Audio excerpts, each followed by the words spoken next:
August bled into September, and as fall ripened, we found ourselves in October without any news or update. As days and weeks flew by, knowing my October birthday was quickly coming into view, it seemed to be less and less likely she would be coming home with us this year. But I didn't give up. Clinging boldly to the words in Matthew 17:20, I kept thinking of the mustard seed. Because you have so little faith, I tell you this. If you have even a faint spark of faith, even faith as tiny as a mustard seed, you could say to this mountain, "Move from here to there." And because of your faith, the mountain would move. If you had just a sliver of faith, you would find nothing is impossible. Faith, even as small as a mustard seed, could move a mountain. Instead of admitting defeat, I gathered up every shred of confidence I had and poured my heart out to God. Luke 18:6-8 says, "And the Lord said, listen to what the unjust judge says. And will not God bring about justice for his chosen ones who cry out to him day and night? Will he keep putting them off? I tell you, he will see that they get justice, and quickly. However, when the Son of Man comes, will he find faith on this earth?" Perhaps God thought I was a bit of a squeaky wheel, but he also knew my heart and knew how badly I wanted this both for myself and for our daughter. In it, though, I made sure he knew I wasn't gripping it.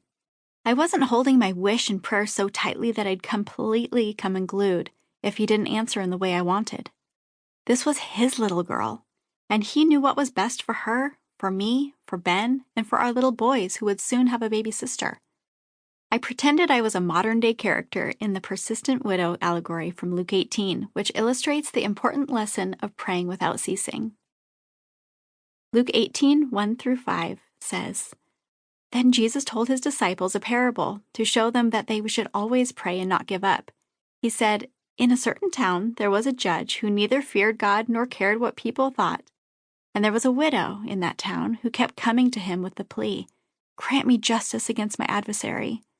For some time he refused, but finally he said to himself, "Even though I don't fear God or care what people think, yet because this widow keeps bothering me, I will see that she gets justice so that she won't eventually come and attack me."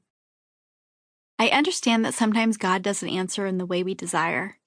There are moments we petition him with everything in our being, even to the very depths of our souls, and he is silent, or he gives a no.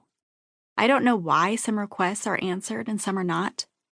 I don't know why my uncle has been given such a short time frame of life when both his parents are in their 90s.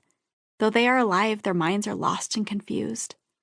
Maybe the Lord will provide a miracle, or maybe God is protecting him from the loss of his mind when he grows old. None of us, especially his wife and children, are ready to lose him.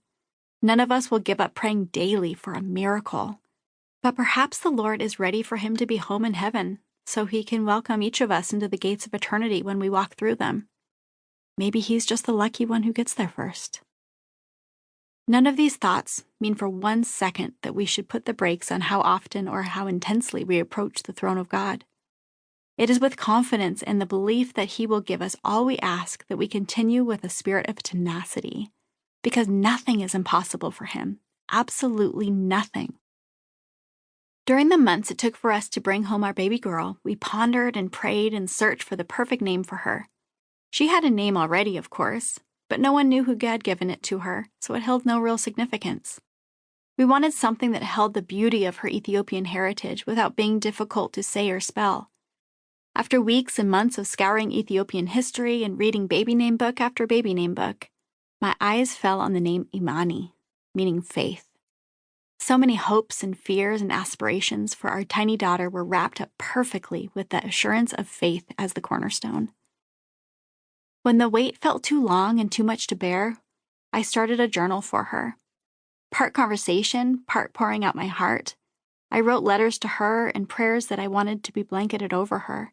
Things like prayers of protection, health, speed of process, and that she was being loved on. On my birthday, I wrote this.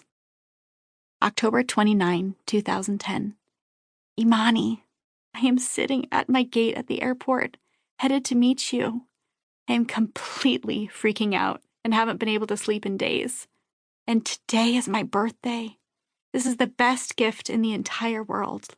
Lord Jesus, you are so gracious. I have been praying for months and months that I would get to be with you on my birthday and that you would be home by Christmas.